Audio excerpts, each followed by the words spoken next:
नमस्कार, स्वागत आहे आपले या व्हिडिओमध्ये. आज आपण बेशरम किंवा बेहया या झाडाबद्दल माहिती करून घेणार आहोत. चॅनलवरती नवीन असाल तर चॅनलला लगेच सबस्क्राईब करून बेल आयकॉन प्रेस करा.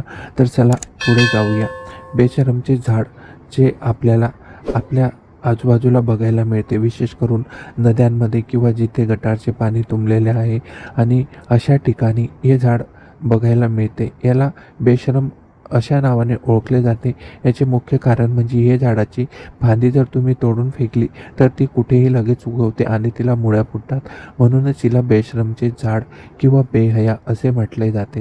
हे झाड जे आहे तिच्यामध्ये बरेच काही असे महत्त्वाचे आयुर्वेदिक फायदे आहेत, ते आपण समजून घेऊया. नंबर 1, घाव ठीक करण्यासाठी. जर कोणाला घाव झाली असेल आणि जर तिथले रक्त थांबत नसेल आणि जर जखम बरीच जुनी असेल तर तुम्ही हे बेशरमचे झाड आहे याच्या पानांचा उपयोग करू शकता. जर जखम जुनी आहे किंवा रक्त थांबत नसेल तर बेहयाची पाने तुम्हाला तोडायची आहेत आणि हिच्या पानाला चांगले वाटून हिच्यातला जो रस आहे तो 2-3 थेंब रस तिथे जखमेवरती सोडायचा आहे. याच्याने वाहणारे रक्त थांबेल आणि फू वगैरेही जमा होणार नाही.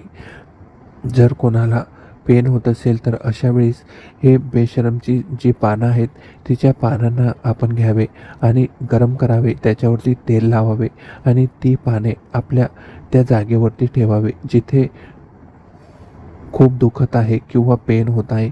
त्याच्याने तुमचे दुखणं थांबेल.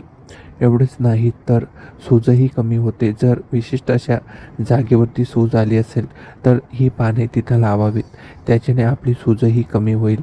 जर कोणाच्या दात दुखत असतील, दातांमध्ये कीड लागले असेल तर अशा वेळेस हे बेहयाचे झाड खूप महत्त्वाचे आहे. परंतु एक गोष्ट इथं लक्षात ठेवायची आहे, तुम्हाला हिचे जास्त प्रमाणात सेवन नाही करायचे आहे. हो, जास्त प्रमाणात जर तुम्ही याचे सेवन केले आणि शरीरात घेतले तर हे धोकेदायक होऊ शकते आणि हे बरेचदा विषही तयार करते, म्हणून लक्ष असू द्या.